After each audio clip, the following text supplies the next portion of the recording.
Hi, Farmer Dean here, and I have a recipe for you that you're gonna just love and your kids are gonna like for pork chops. It's so simple. It's a one-pan meal. I'm really excited about it. So I got pork chops, and I've got tomato sauce, and I've got tomato paste, and then I've got garlic. And of course, with the garlic, what I have to do is chop it up fine, and I'm using Full Star.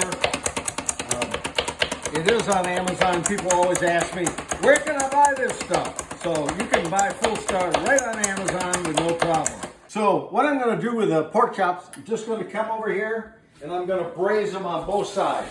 We're going to put on a little salt and pepper, give them a little bit of flavor here. And the nice thing about this, I use garlic, but you can put cumin in here, oregano.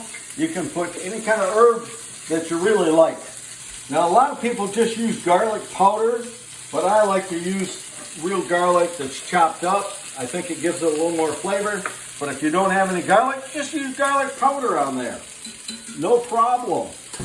They're pretty well braised. I want to just seal in the juices. I don't want them cooked real hard. So I'm going to put in my tomato sauce. 3 cups of water so it doesn't burn.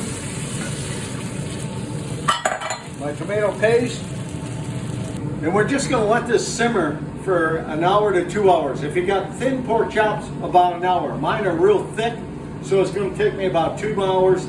It's going to evaporate, so if you see that it's getting too light, you might want to add some more water to it, but I'm going to tell you, this is something you're going to just absolutely love. So it's finished. Everything is tender. You'll notice I threw in some potatoes. It was something I tried new. So we're gonna try this and see how it tastes. So I'm gonna try this. I put a little extra sauce on